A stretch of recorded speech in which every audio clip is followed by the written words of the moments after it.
Very very very good evening. Voice clear है आप सभी स्टूडेंट को? आज एक क्वेश्चंस करने वाले हैं, सिंपल वाला टॉपिक आज पूरी तरीके से हमारा खत्म हो जाएगा।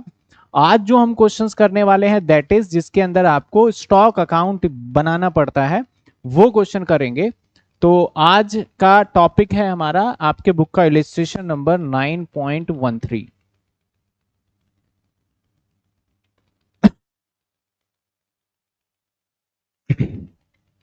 जब आपको आउटपुट के साथ साथ दो चीजें और दे दे, दैट इज ओपनिंग यानी जुलाई स्टार्टिंग है और दैट इज क्लोजिंग, तो हमें ये काम करना पड़ता है। ठीक है, सबसे पहले कितने प्रोसेस है हमारे? एक प्रोसेस, दो प्रोसेस और तीन प्रोसेस है। और तीनों प्रोसेस के अंदर देखोगे तो ओपनिंग स्टॉक भी है और क्लोजिंग स्टॉक भी है। आप सभी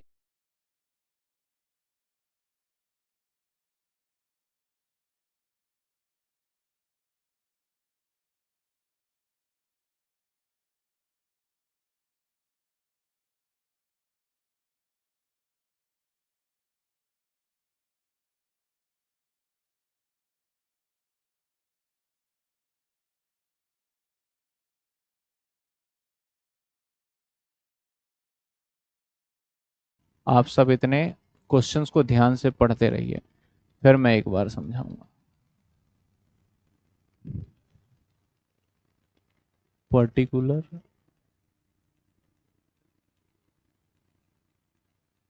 unit amount, particular unit amount.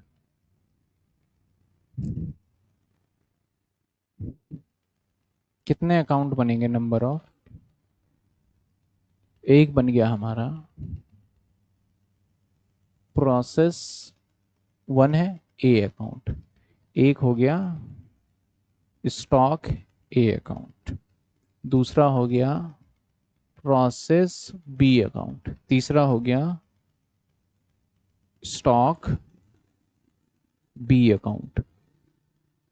तीसरे में भी स्टॉक है ना? ठीक है। तीसरा हो गया प्रोसेस सी अकाउंट। फिर हो गया क्लोजिंग स्टॉक कह लो या फिर स्टॉक। क्लोजिंग बचा इसमें, बस ओपनिंग है तो बस ये स्टॉक अकाउंट आएगा। इसके बाद आ जाएगा हमारा नॉर्मल लॉस। फिर ये आ जाएगा हमारा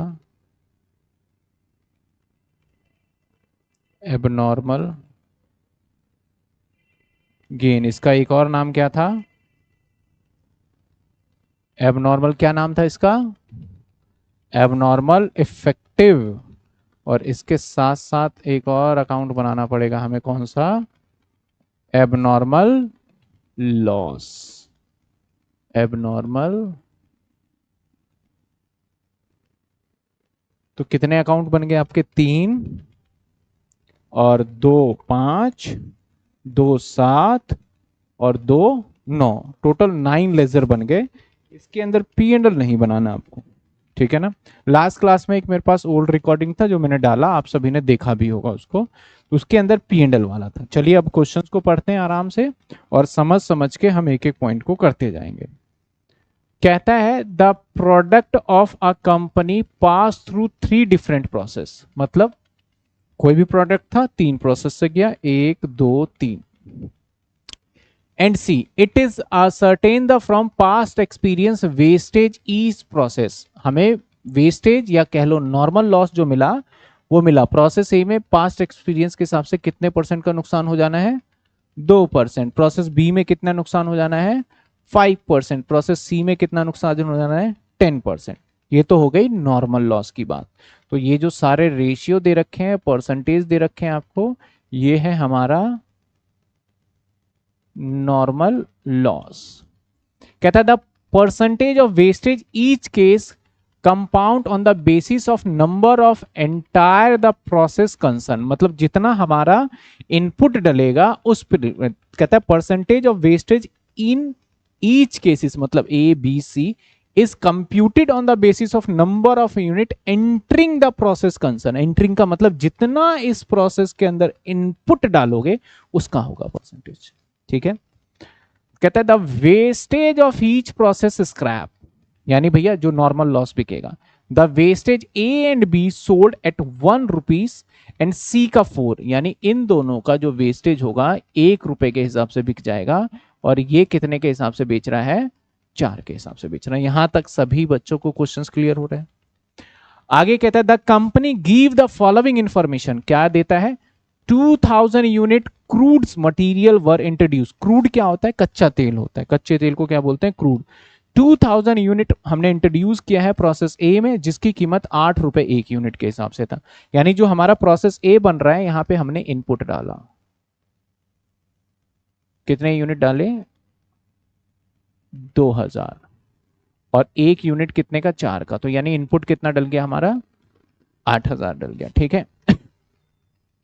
decide the following other expense, कहता है भैया प्रोसेस ए का मटेरियल लगा, लेबर लगा, वर्क एक्सपेंस लगा, और आउटपुट हमारा निकला प्रोसेस ए का कितना, 1950 का। अब देखो हमने जो भी था आउटपुट 2000 डाल के 1950 का, तो नॉर्मल लॉस है, एबनॉर्मल लॉस हो तो कैलकुलेशन के बाद पता लगे। कितने, 8, आपने फिर गलत क्यों बताया मुझे, 2000 इंटू 8 है ना, 16000 आ गया। ठीक है, 16000 लिख लिया। चलो आगे कहता है कि हमारा ओपनिंग में भी स्टॉक है और क्लोजिंग में भी। कैसे पता चला ओपनिंग स्टॉक है और क्लोजिंग स्टॉक है, क्योंकि डेट दे रखा है। अगर एक ही स्टॉक होता तो जरूरत ना भी पड़ती, लेकिन जब पिछली बार तो वैसे जरूरत पड़ा था, अब जब दोनों स्टॉक देगा ना तो हमें करना ही करना पड़ेगा। आगे कहता है स्टॉक वैल्यूएशन पर जुलाई 1 का, जो जुलाई 1 यानी ओपनिंग का आपको ये सारे रेट दे रखे हैं, तो क्लोजिंग का रेट नहीं दिया। क्लोजिंग का रेट क्या होगा, जो इस प्रोसेस का रेट निकलेगा वही इसका क्लोजिंग का रेट होगा, जो इस प्रोसेस का रेट निकलेगा वही क्लोजिंग का रेट होगा। ऐसा क्यों हो रहा है मैं उसको भी विद लॉजिकल आपको बताऊंगा। आइए अब सबसे पहले हम इस सब में सारे पहले प्रोसेस ए को कंप्लीट करें, अच्छे से सीख लें। तो material consume, material consume,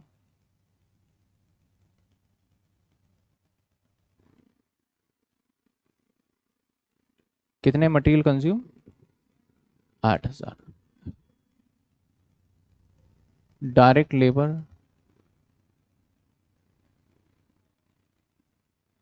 12000, work expense 2000। अब कहता है भैया नॉर्मल लॉस होगा यहां पे,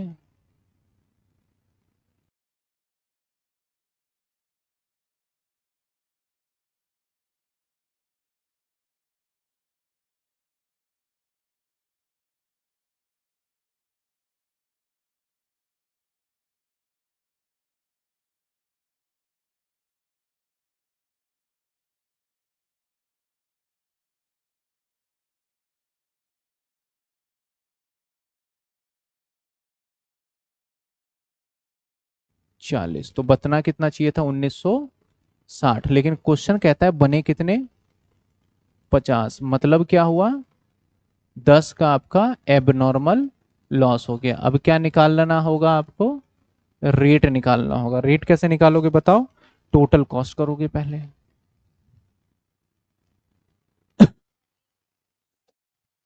38,000 और कितना, 2000,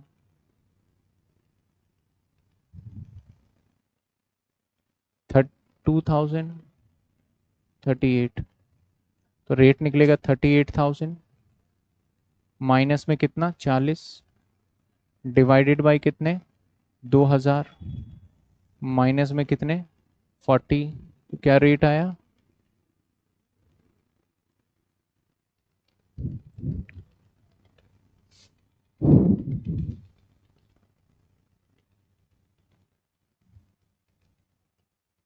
19.36। ठीक है, 367 है, 36 लिख लिया हमने। अब हम क्लोजिंग, यहां पे ओपनिंग स्टॉक है, तो ओपनिंग कितना है, ओपनिंग देखो, ओपनिंग कहता है भैया 200 है, और एक की कीमत कितनी होगी, 1900, तो 200 यूनिट 19 रुपए के हिसाब से कितना होगा, 38, 3800 हो जाएगा ना। अब भैया यहां से जो भी प्रोसेस होके जाएगा, पहले एबनॉर्मल लॉस लिख लेते हैं। एबनॉर्मल लॉस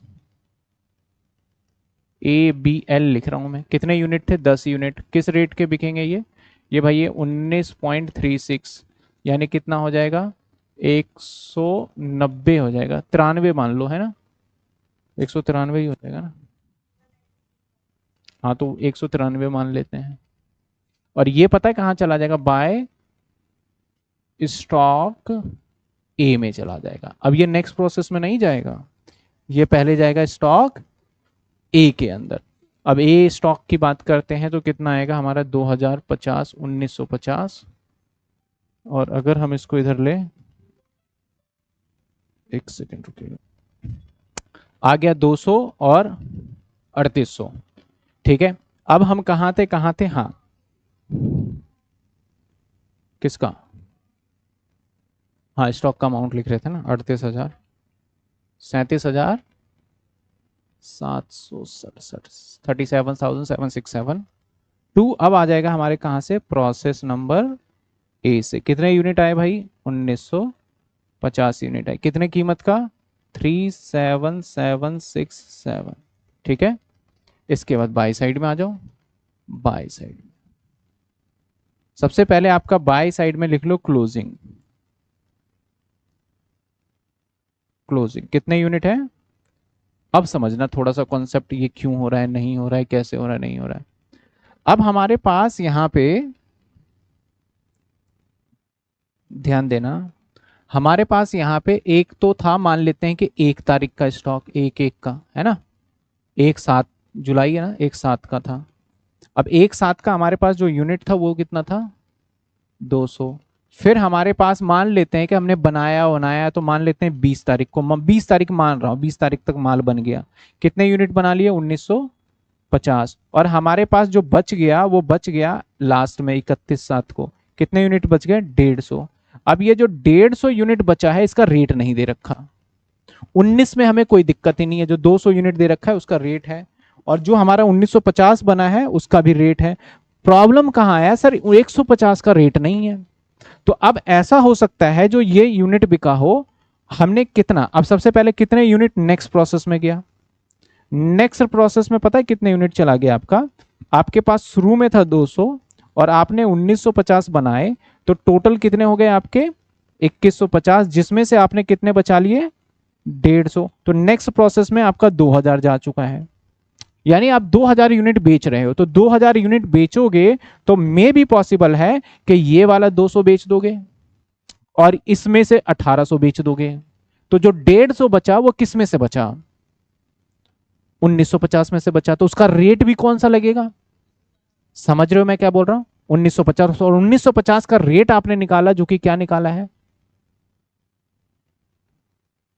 तो ये रेट से लग जाएगा। अब दूसरा एस्पेक्ट सोचो, हो सकता है कि मैंने 1950 इसमें से बेच दिया हो और 50 इसमें से बेच दिया हो, मतलब आगे भेज दिया हो, तो 2000 चले गए। अब मेरे पास 150 बचा। अब कौन सा बचा 150 मेरे पास? 200 वाला। तो अब इस 200 वाले का रेट क्या था? 19 रुपए। तो अब जो रेट आएगा वो किसका आएगा? 19 रुपए आएगा। तो यहां पे दो मेथड्स हो गए एक तरीके से। अगर आप क्या करते हो कि आप पुराने वाले को बेच रहे हो और नए वाले में से बचा रहे हो, उसको हम बोलते हैं फीफो मेथड। अगर आप कॉस्टिंग में देखो तो क्या बोलते हैं? फीफो। यानी हमारा क्या होता है, लीफो में क्या होता है, एल से याद रखना, हम भूल जाते हैं। लीफो मतलब लेटेस्ट वाला पहले बिकेगा, एल फॉर लेटेस्ट, पहले बिकेगा, ऐसे याद रखना। और फीफो में क्या होगा, पुराने वाला पहले बेचेंगे। तो लीफो अगर आपको है लेटेस्ट वाला पहले बिकेगा, तो फीफो में तो आपको पता ही है लेटेस्ट वाला पहले बिक रहा है, तो फीफो में तो पुराना ही बिकेगा आपको। ठीक है ना?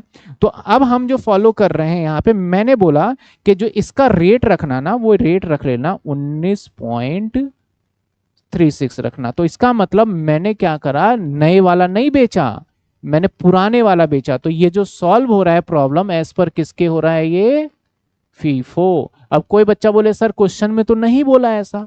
क्वेश्चन में बोलता है कि 31 March are to be valued at cost show in the month of the production prepare process. Question में तो कुछ नहीं बोल रहा। तो भैया ऐसे में अजम्पशन जो हमने लिया है वो लिखना पड़ेगा। अगर इसी क्वेश्चन को स्टूडेंट एग्जाम के अंदर एज पर लीफो करता है, लेटेस्ट पहले बेचा और क्लोजिंग स्टॉक को 19 रुपए से मल्टीप्लाई करता है, वो भी स्टूडेंट 100% ठीक होगा।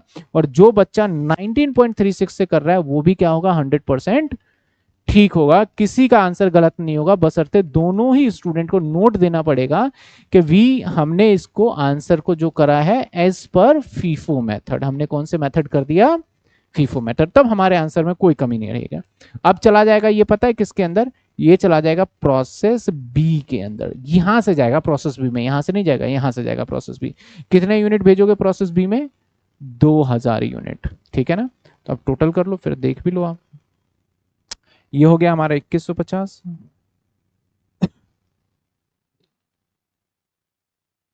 ये हो गया 2150, टोटल क्या हो गया देखो कितने,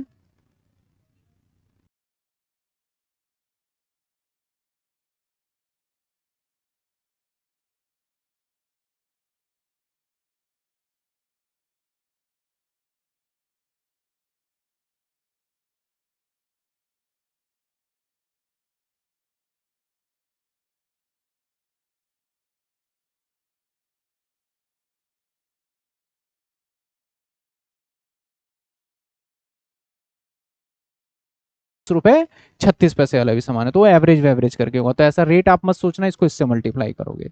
समझ में आई बात आपको, क्लियर है। चलिए अब ये हमारा पहला प्रोसेस फुल तैयार हो गया।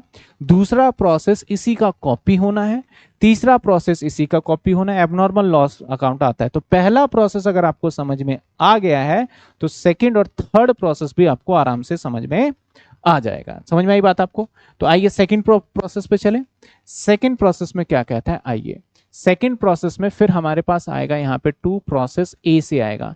कितने यूनिट आएंगे, 2000। कितनी कीमत का 2000 आया था, यहां से चेक करोगे भैया, 38663, 38663, ठीक है ना। इसके बाद क्या करेंगे सर, इसके बाद फिर से जो मटेरियल फटेरियल लगा है वो लगाओ, कितने, 3000। और क्या लगा, डायरेक्ट लेबर। देखो ये वाला लग रहा है ना, ये मैं लिख रहा हूं, कहीं आप इधर उधर ढूंढते रहो। और वो भी किसका लिख रहा हूं मैं, बी का, ठीक है। 8000 और वर्क एक्सपेंस 1000। और आप हमेशा याद रखना जब ये क्वेश्चंस, कोई भी क्वेश्चंस करो, तो अगर आपके पास हार्ड कॉपी बुक नहीं है ना तो मजा नहीं आएगा आपको। फिर ऑनलाइन क्लास को जो हम बोलते हैं ऑनलाइन ही क्लास रह जाएगी वो। आपके पास बुक है, आपने क्लास देखा, प्रॉपर तरीके से लिख रहे हो, तो आपको कभी भी नहीं लगेगा कि आपने ऑनलाइन पढ़ा या ऑफलाइन पढ़ा। आपको इतना जरूर लगेगा कि मैंने सीख लिया भाई। लेकिन अगर बुक नहीं है, पीडीएफ को देख रहे हो, इधर कर रहे हो उधर कर रहे हो, फिर कुछ फायदा ही नहीं है उसका, तो मजा ही नहीं आएगा आपको। अब भाई आ जाओ यहाँ पे normal loss by normal loss. Normal loss दूसरे का कितने परसेंट था हमारा, 5% था। तो 5% किसका, इनपुट का। 2000 का 5% कितना हो जाएगा, 1000। 1 रुपए से ही बिकता तो 1000। आ जाइए यहाँ पे निकालते हैं कैलकुलेशन। भैया इनपुट कितना डाला, 100 आएगा, अच्छा 100 आ गया। चलो इनपुट डालते हैं, इनपुट कितना डाला, 2000। नॉर्मल लॉस कितना हुआ, बचा कितना, 1900। माइनस कर दो क्या, 1900 बच गया। और आपका आउटपुट कितना है यहाँ पे, 1925। क्या हुआ, 25 का एबनॉर्मल गेन हो गया। तो हमारा एबनॉर्मल गेन यहाँ पे आ जाएगा, ए बी जी कितने, 25 यूनिट। अब 25 यूनिट का रेट लिखोगे तब होगा। अब इसका सबसे पहले टोटल निकालना पड़ेगा, ये भी लिख लेते हैं। यहाँ पे टू ओपनिंग स्टॉक कितना है, यहाँ का ओपनिंग स्टॉक कितना है, 300। किस भाव का है, 27, 27 या 81। और बाई साइड में आ जाएगा प्रोसेस सी, और बाई साइड में आ जाएगा क्लोजिंग स्टॉक। क्लोजिंग स्टॉक कितने का है, 400। अब इसका रेट तो हमें पता चलेगा। तो अगर मैं रेट निकालूं यहाँ पे, तो रेट कैसे निकलेगा, पहले टोटल कर लो, यहाँ लिखना नहीं है वैसे कर लो। 50,661 माइनस में 63, 63, 50,663 डिवाइडेड बाय आपका आ जाएगा हमारा 1900। यानी मैं पूरा ही लिखूं तो ऐसे लिखूंगा, माइनस में 100, कितने आ गए, 6 6 6 1 लिख देते हैं, 2 ही डिजिट पे जाते हैं। यहाँ तक आ गया, तो अब यहाँ पे इसको मल्टीप्लाई करो 26.161, 25 को 66 5, बस 5 लिख देते हैं। 66 पॉइंट 25 यूनिट को, यही है ना, मतलब 5 के बाद पॉइंट है, 5 से पहले है। हाँ तो 5 के पॉइंट को छोड़ दो, 2025। अब टोटल करिए इसका, और बाय चला जाएगा ये स्टॉक, कहाँ पे चला जाएगा, बी के अंदर चला जाएगा। 1925 कितने, 328, 51 328, ये आ गया हमारा 225, 51 228।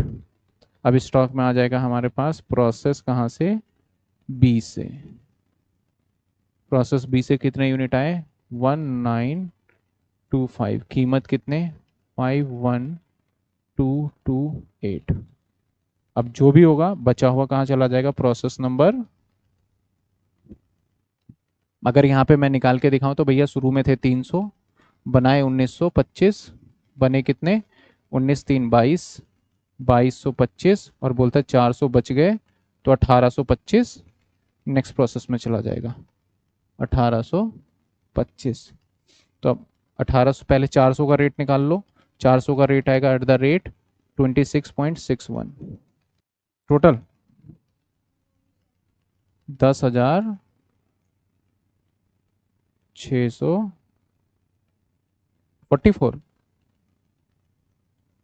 44।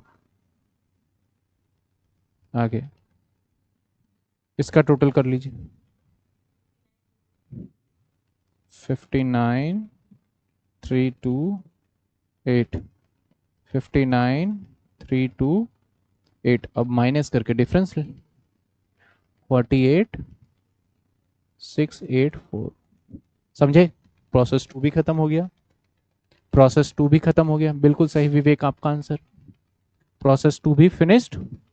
अगले पे चले, अब चला जाए अगले पे, चलो प्रोसेस सी। अब प्रोसेस सी में ये आ जाएगा 1925, 51 228, तो 2 प्रोसेस बी 1925 51 228। अब फिर से यहाँ पे डलेगा क्या, 2 मटेरियल कितने, अरे 2000, फिर डलेगा 2 लेबर कितने, 6000, फिर डलेगा 2 वर्क एक्सपेंस 3000, यहाँ पे लिख दो 2 ओपनिंग स्टॉक 500 है, और 500 की कीमत 36 रुपये 50 पैसे, 500 आ गया 36.50, 18,250, ठीक है। बाई साइड में डाल दें क्लोजिंग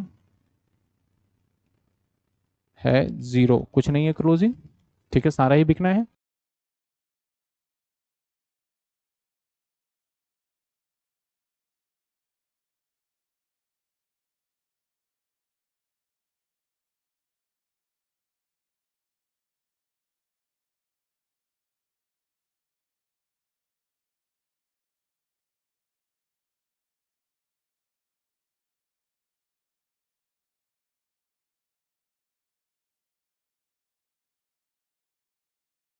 कितना डाला, 1925, और भैया इसमें से तो नॉर्मल लॉस हो गया, कितना, 192। तो अगर 1925 में से 192 माइनस करोगे तो 1733 बचने चाहिए, लेकिन आउटपुट कितना है हमारा, एक्चुअल आउटपुट कितना है, 1590, तो काफी भारी नुकसान हो गया 143 यूनिट का। और ये नुकसान क्या कहलाएगा, एबनॉर्मल लॉस 143 यूनिट का। अब हमें भैया यहाँ रेट निकालना पड़ेगा। एबनॉर्मल गेन में डायरेक्ट टोटल नहीं लिखना, पहले सब कुछ करके, और एबनॉर्मल लॉस होगा तब तो टोटल कर ही सकते हो। 1925, 8 3 11, 62 8, 62 1925, और बाय कहाँ चला जाएगा, स्टॉक अकाउंट में। लेकिन सबसे पहले हमें यहाँ पे निकालना पड़ेगा, क्या निकालना पड़ेगा, रेट। हाँ, क्या है यहाँ पे, अच्छा हाँ 1825 होगा ये, 1825, नहीं वो सही था, वो 2000 गया था, ये 1825। इसका अमाउंट क्या था, इसका अमाउंट क्या था, हमने ये वाला ले लिया, लेना ये है 48648, 48648। अब इसका टोटल अलग आ जाएगा, और ये 1825, तो ये भी चेंज हो जाएगा, ये भी चेंज हो जाएगा, क्योंकि यूनिट ही गलत ले लिया। 1825 का 10% अब 182 हो जाएगा, और 182 का आप 4 से मल्टीप्लाई करो, थोड़ा चेंज हो गया था, 728, बात वही आ गया दोबारा।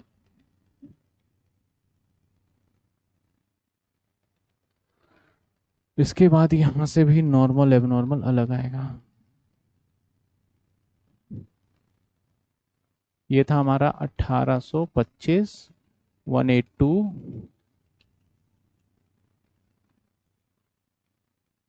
1643, अब बना 53 यूनिट, 53 यूनिट।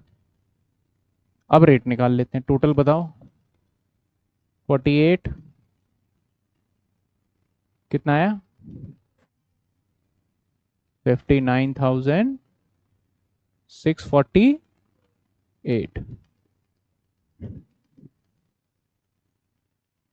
59,648, टोटल आ गया 1825। सभी को समझ में आ रहा है यहाँ तक। अब रेट निकाल ले, तो 59,648 -728 डिवाइडेड बाय 1825 माइनस में 182, करिए क्या रेट आया,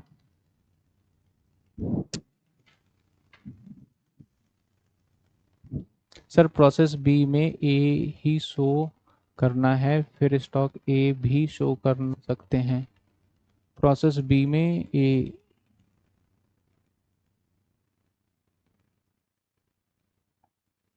जैसे मैंने लिखा है, जैसे यहाँ पे प्रोसेस बी से आया और यहाँ पे ओपनिंग, अब यहाँ से जब आएगा तो यहाँ पे हम स्टॉक सी, सी शो कर रहे हैं, तो यहाँ पे आएगा प्रोसेस सी, ऐसे आएगा आपको। कितने, 35.9, क्लोजिंग स्टॉक तो है ही नहीं, तो यहाँ पे आ जाएगा एट द रेट 39, 35.9, 35.9 करो मल्टीप्लाई, 1900, लो जी आ गया 1900। अब हमारे पास जो बचा, वो बचा 1590 यूनिट, माइनस कर दो, गलत है,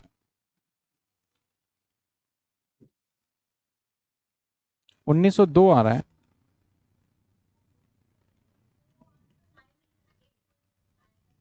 अच्छा चलो चलो ठीक है ठीक है ठीक है ठीक है, 59,648 माइनस 728 माइनस 1900, 56,840, 56,840 यहाँ आ जाएगा। टू प्रोसेस सी से आया 1590 यूनिट, 56,800, 56,840, 56,840। अब यहाँ पे कुछ बचा नहीं है तो सारा कहाँ चला जाएगा? Finish goods. कहाँ चला गया? फिनिश गुड्स में कितना चला जाएगा सबका टोटल कर लो।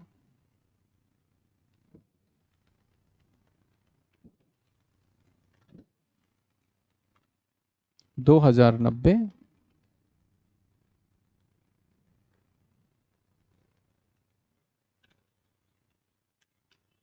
75,090 2090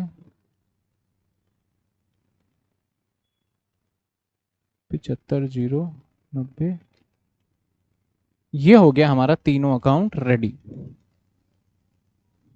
किसका? क्या अमाउंट है? तो ये क्या गलत क्यों बताया फिर? 59,648 -728 -1900। ये तो 53 आ रहा है। एक मिनट।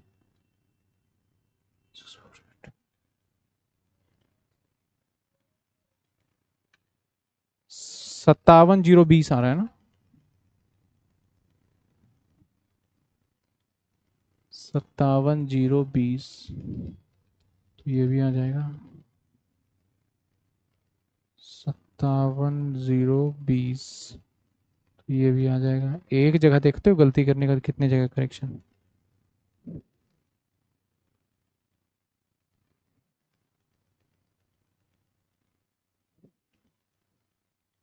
अगला 3 अकाउंट और।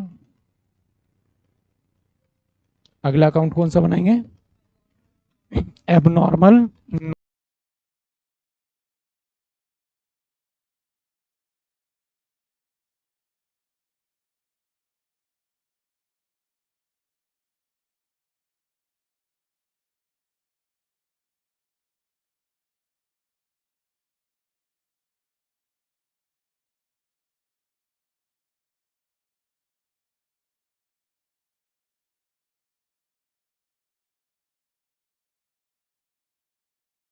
40 40 100 100 182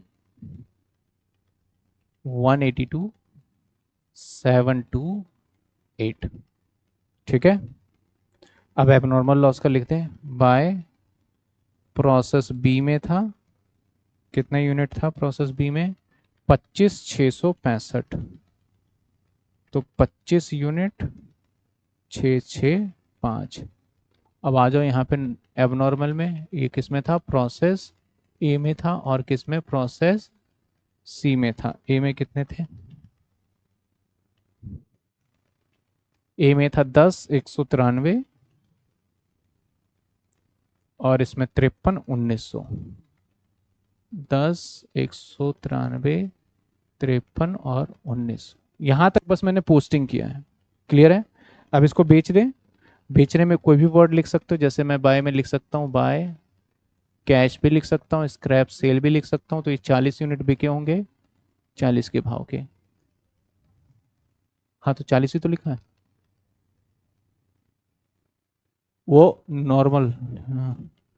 अब बी में क्या होगा हमारा? बी में 100 है, लेकिन बी में हम कैश में जो बेचेंगे ना वो 100 यूनिट में से माइनस हो जाएगा हमारा ये 25 यूनिट। तो 75 ही बेच पाएंगे, और वो भी कितने का? 75 का।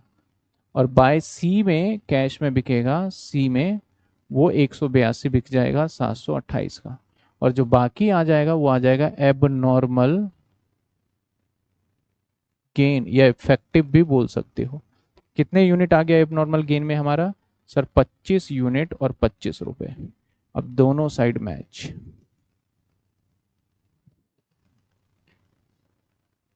8 4 12 122 222। अच्छा 322। और ये 40 140 7 4 11 1128। 322 चेक कर लो।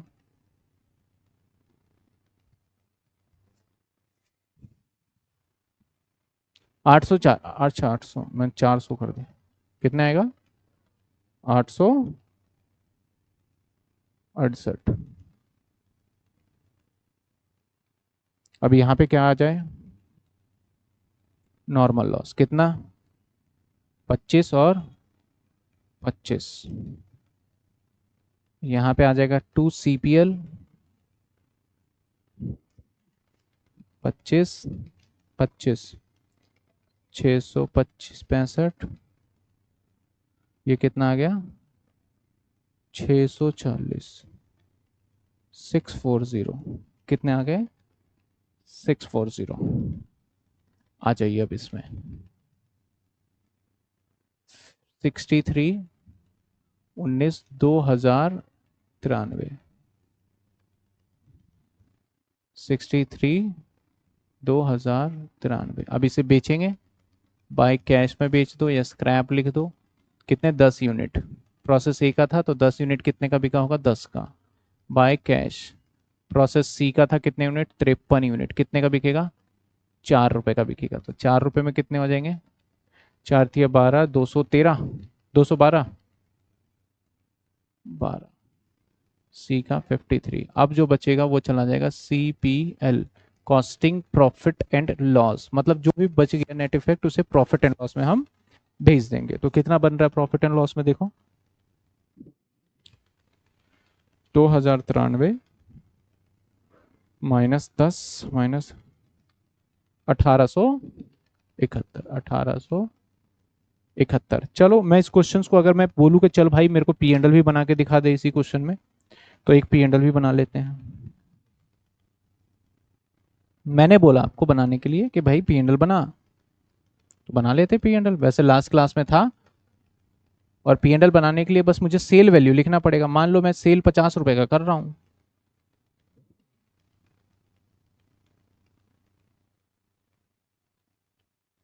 ये बन गया पी एंडल, जिसको आप बोल दो स्टेटमेंट प्रॉफिट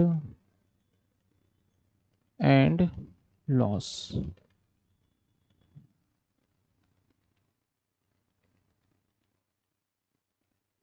चलो पी एंडल को समझे। अब पी एंडल को समझने में इधर क्या आएगा, परचेज और खर्चे, और कोई नुकसान होगा तो भी इधर आएगा, और इधर आएगा इनकम, और कोई सेल किया है तो आएगा। तो हमारे सवाल के अंदर मुझे पी एंडल बनाने के लिए कुछ चीजों को ऐड करना पड़ेगा। जैसे मैंने ऐड किया, सेल जो करेंगे हम @50 के हिसाब से कर देंगे, और हमारा कुछ एक्सपेंस है जैसे गुडविल, जो कि इसमें नहीं आया, मैंने कहा गुडविल रिटर्न ऑफ, या फिर कुछ अदर एक्सपेंस कर देते हैं हम, अदर एक्सपेंस रिलेट टू, या गुडविल ही लिख देते हैं, गुडविल तो उसी से जाएगा पी एंडल में, गुडविल रिटर्न ऑफ मान लेते हैं 2000 रुपए। ये दो बातें मैंने जानकारी दे दिया, और हो सकता है मैं लिख दूं इंटरेस्ट रिसीव भी हुआ है, ठीक है, तो वो कहाँ चला जाएगा, इंटरेस्ट रिसीव क्रेडिट साइड में। वो तो आप जनरली समझ जाओगे, जो पिछला क्लास मैंने रिकॉर्डेड डाला उसमें बस यही था, स्टॉक अकाउंट नहीं था उसमें, सिर्फ क्या बनाना था, पी एंड एल। तो सबसे पहले हमारे जो परचेज वाले में कॉलम में आएगा वो ये आएगा 2090 57 020 का, तो हमें अब वो बनाना है सिर्फ 57 020, और यहाँ पे लिख देंगे 2, कहाँ से आया, स्टॉक, या फिर हम यहाँ पे वर्ड क्या चेंज कर देंगे, जो फिनिश गुड्स लिखा है इसके जगह पे लिख देंगे प्रॉफिट एंड लॉस, ठीक है ना, क्या लिख देंगे, प्रॉफिट एंड लॉस। तो मैं यहाँ पे सीधा लिख देता हूँ, परचेज लिख देता हूँ, या फिर प्रोडक्ट बन गया। समझ में आया मैं क्या बोल रहा हूँ, क्योंकि यहां से क्या होगा, आपने स्टॉक को बेचा तो बेचा तो प्रॉफिट एंड लॉस में जाके बिकेगा ये, अगर आपने नहीं बेचा तो रख लो फिनिश गुड्स आपके पास। किसका,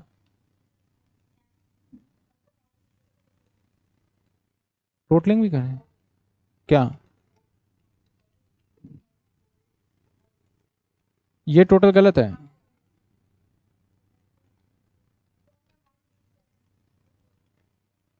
अच्छा, अमाउंट चेंज करके टोटलिंग चेंज नहीं किया, बताओ बताओ कितना आएगा, 75,000।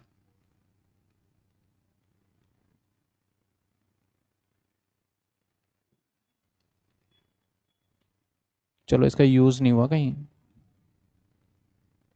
ठीक है, क्या आएगा, क्या आएगा, हम्म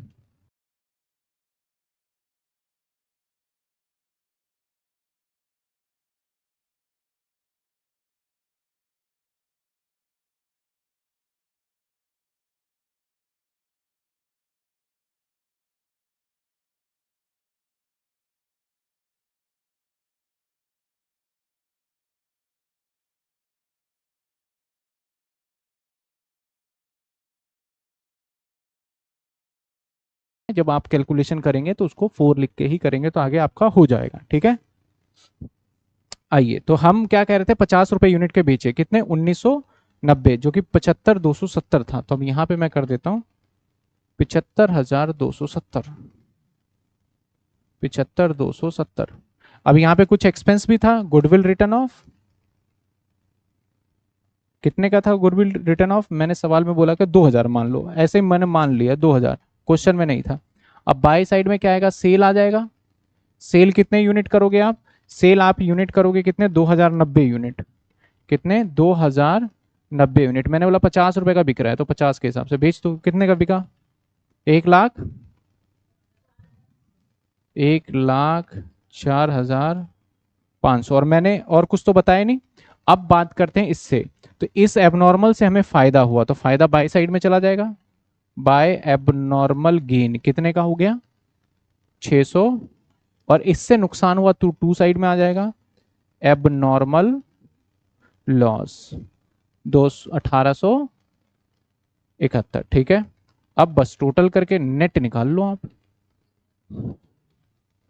नेट प्रॉफिट 1,01,40, 1,05,140 माइनस करो,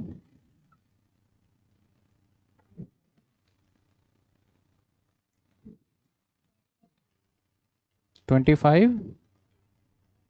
ये मैंने अपना ऐड किया है क्वेश्चंस के अंदर। बाकी मैं अगर आपको बोलूं इससे मुश्किल, सिंपल वाले टाइप में इससे मुश्किल लेंदी क्वेश्चन नहीं बन सकता आपका। आप इस बेसिस पे कोई भी क्वेश्चंस कर सकते हो। ठीक है, क्योंकि आपको देखो लेजर नंबर ज्यादा बन गए, आपको एंट्री सारा ध्यान रखना है, कौन सी एंट्री कहाँ जाएगी नहीं जाएगी।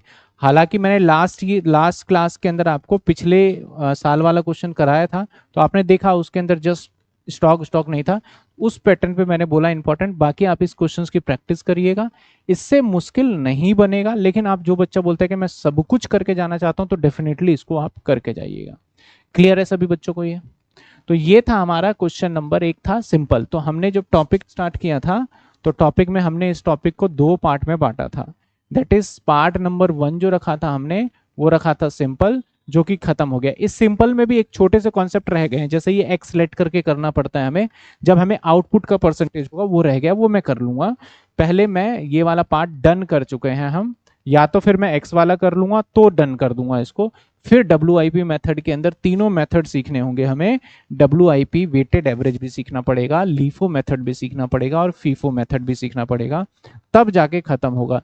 जनरली इसके अंदर आपको कुछ चीजें बहुत याद रखने वाली चीजें होती हैं, बहुत प्रिसाइजली आपको अमाउंट जो है बहुत ध्यान से एकदम मतलब के रखना पड़ता है। थोड़ी सी भी गलती होने की वजह से पूरा का पूरा काउंट हमारा क्या होता है, गलत हो जाता है। तो ये टफ माना जाता है generally compare to simple process के।